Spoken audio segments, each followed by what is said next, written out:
Hi everybody, I'm Bree the Plant Lady, checking in with a weekly garden tour.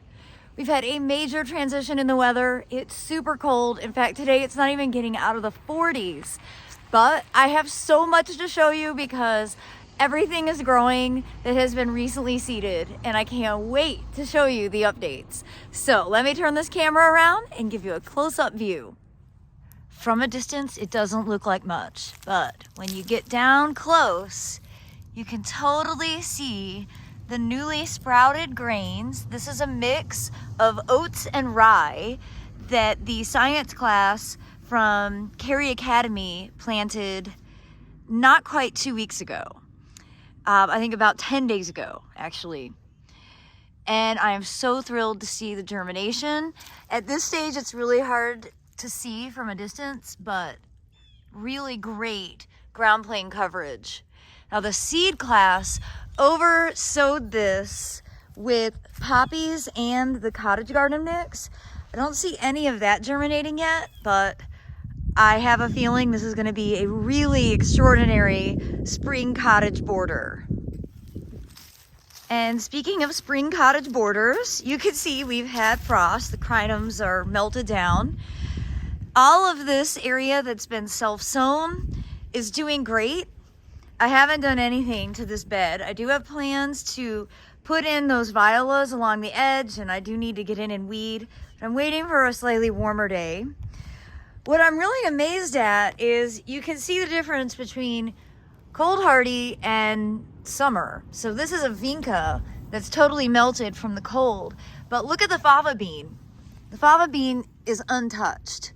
So I don't know that I'm actually going to get flowers at this season, but it's really interesting to see how much more cold hardy it is compared to a summer annual. It's being my first time growing it. I'm experimenting with the best seed timings.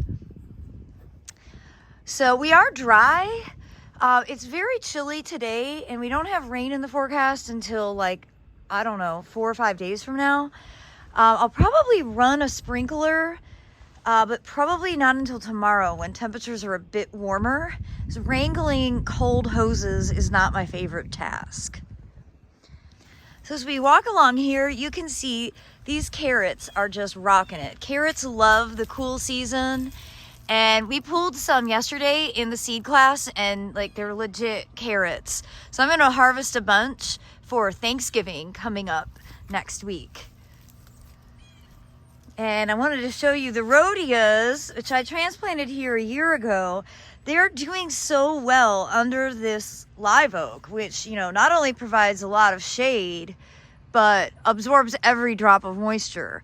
So finding plants to grow under the live oak has been a fun experiment. And the rhodias are really fantastic. This ajuga has done great.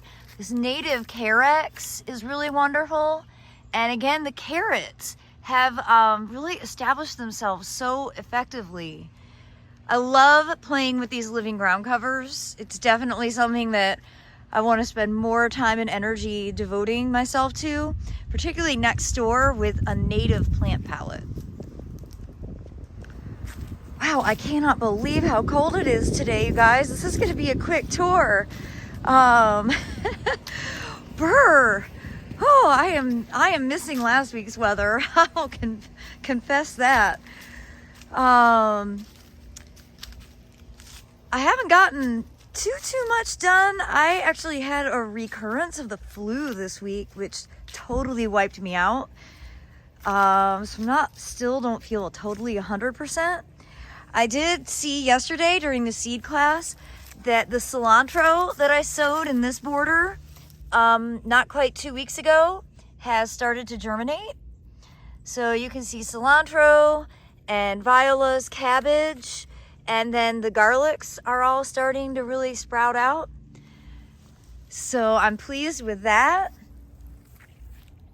And as we make our way into the fire pit, you can see the winter grains, which are totally hardy. Nobody needs to do anything to their grains. Like, the reason they're so practical is because they are tolerant of winter conditions. They're untouched by freezing temperatures. Everything here is looking awesome. You can see the wheat. This was sown 2 weeks ago today. All of the grains in here. These grains were my germination plots, so those were done in October. But all of the other pots were planted 2 weeks ago today. Again, you can see the fava bean looking absolutely awesome, untouched by the cold. And those pots over there, the blueberries are really coloring up so nicely, and the cauliflowers are growing really well. These pots, I just love them. I love them at this stage because they're filling out so nicely. And, you know, all winter long, that the wheat and the barley will just provide such a great thriller backdrop. Now, yesterday's seed class, they sowed a whole bunch of different things in this section of the banana bed. You can see on this side, it's a solid mass of arugula. But this is where I had sweet potatoes growing, and the arugula didn't self-sow as well. So we put down, I believe, kale, a bunch of different varieties of kale, a bunch of varieties of lettuce, and we did poppies in here. So if you've been following along, you know that I have been working on getting all my succulents tucked away for the winter. And I have my shed completely full, and that's actually, I think, tomorrow's video, showing you how I filled the shed and the grow lights that I'm using, and you know how I've gotten that all put together. But there's one big pot of mangave that I didn't have room for and haven't figured out what to do with. And it was the first really cold night. I was like completely wiped out with a really high fever, throwing up from the flu, and in my stupor, I was like, oh no, I forgot the mangave pot. And David came up with this really great solution, putting a moving blanket over the plants. And I'm really thrilled to show you that did it. They look great. This probably isn't the long-term solution, but for the short term, before I figure out where in the world to stash this beautiful container, I'm gonna just keep this moving blanket. It's doubled over it, and it's nice and thick, and well, as you can see, no cold damage whatsoever. I'm really loving the feed tank bed. That crimson clover that Abby and I sowed in mid-September or late, maybe early October, it's just doing everything I knew it would do. It's so satisfying. And the barley ring around the bed looks awesome. And you know, not every cool crop that we planted has done its full thing, but you can see we've got broccoli and cabbage. The lettuces look absolutely gorgeous. I do need to harvest these. We'll harvest portions of them. The parsley that was from last year is just blowing my mind. I love it so much. I do need to go ahead and cut down the pineapple sage, because that definitely got nipped. I'm not going to pull it out. I'm just going to cut it back, and maybe it'll return next year. And you can see I got these beds all replanted.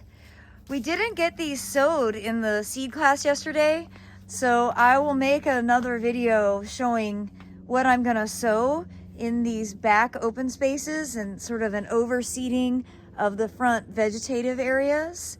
So stay tuned for more direct seeding videos. We are coming into the prime time for direct seeding. I always say Black Friday is the target date for zones 6 through 9, particularly if you've already had a couple of frosts. The key is having cold soil. You need cooler soil temperatures so that your seeds don't grow too actively and be tender when you do get really cold temps below 20 degrees. Now this weekend seed class did tackle this bed, and they got this area sown with a bunch of different things, larkspur and poppies. I think we did delphinium. So I'm really excited to see how this looks.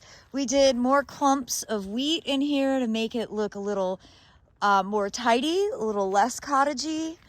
You can see the elephant garlic there is just growing like gangbusters. I am so excited to share updates from the whole area, but especially these borders where the seed class was, doing their hands-on experiences. So everyone who attended can, be a part of the growing season that we have ahead. It was such a fun time. Hosting classes here is really something I've been dreaming of doing for a long time. And I'm so excited that we had 2 successful classes this year. I should give a shout out to this rosemary, which I planted probably 3 years ago as like a 1 quart. And this is the weeping variety, prostrata. And it's just, it's always beautiful, but you really notice it in the winter. And its form is just so elegant and just kind of drapes over and fills this corner. It does really well here because it likes the stark drainage, the sharp drainage that this raised bed provides. It also appreciates the extra warmth that the bottle wall provides. The sun shines through the bottles, the air heats, and actually keeps the soil several degrees warmer when you're bottle adjacent. It's a really cool way to be able to create an extra warm microclimate. Now I have some cleanup to do in this bed and lots of weeding. It was great, again, to be able to show the participants the difference between warm season and cool season. So you can see the buckwheat. This is more of a warm season plant. It all got nipped by the frost. Now it'll self-sow and come back. But look, the calendula, untouched by the cold. And of course, larkspur and nigella, totally untouched, but you can see, the marigolds are all completely melted. There's a big difference between warm season and cool season plants, and 32 degrees is the differentiating factor. Well, it seems to me that we're having an extra early camellia season, which is a-okay with me. And 2 really amazing ones in this border are blooming, just starting to bloom right now. These are actually both from my friend Bobby Green. He's an amazing camellia breeder in Fairhope, Alabama. And what we have here is irrational exuberance. And I think that name is awesome. And it's a really beautiful kind of peony, super frilly, sort of variegated flower. These haven't quite fully opened, but they will, and they are definitely bound for floating arrangements. And then here we have another kind of Picotee edge. This is from the Tama series. It's a seedling from Tama Noura. This is Sadaharu O. I think I said that right. And it's another just really extraordinary. You can see this one actually does have visible stamens. And the bees love it. And hopefully by tomorrow we'll be up in the 50s. The flowers will open more fully. I have a number of camellias that have started to bloom. This really awesome pink one is a lost label, which is super lame. I have not been able to properly identify it, but it's really extraordinary and it's super floriferous, but I don't know the cultivar. And let's see, I haven't walked through this pathway in a long time because in the summer it's very snaky. I have a lot of work to do out here. It's a lot of giant branches that have fallen. I've got a dead tree right there that has been dropping a lot of enormous pieces. You know how it goes.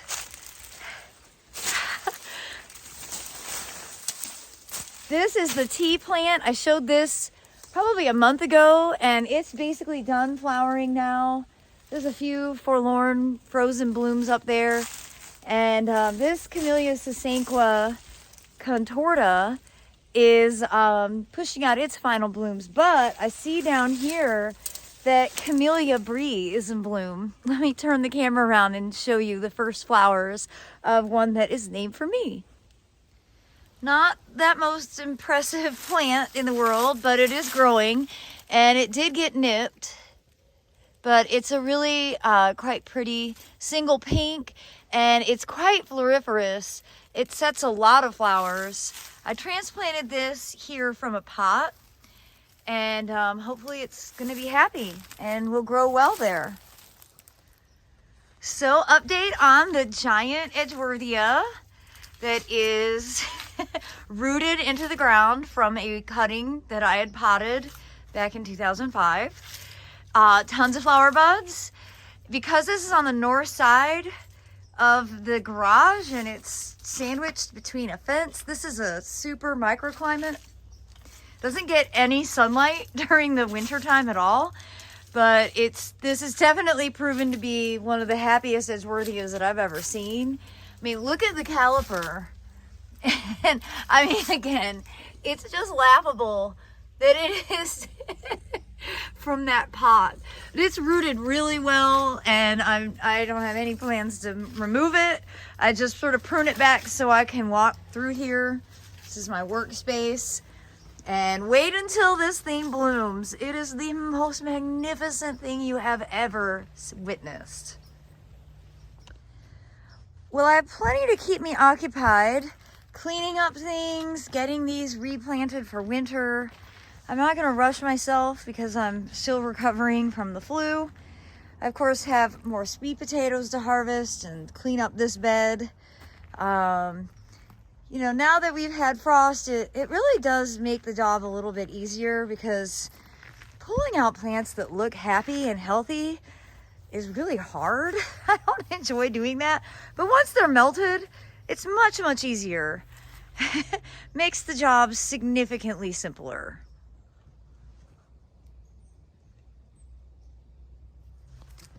Speaking of garden cleanup, you can see I didn't get these castor beans cut before the frost. They're pretty melty at this stage.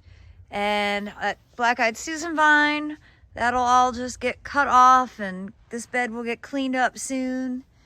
You can see the Kufia got totally nipped, but I'll leave it for a while. My philosophy on this stuff is leave it until you can't bear it. And I don't have to be in a race to cut everything down. It'll happen organically, kind of bed by bed. I don't want anything to feel like too big of a task. But look what's doing awesome. All of the cool season foodscape containers and the live wall, the green side is just growing like gangbusters. And the viola side is blooming like crazy. It brings me so much happiness to look out and see all of this.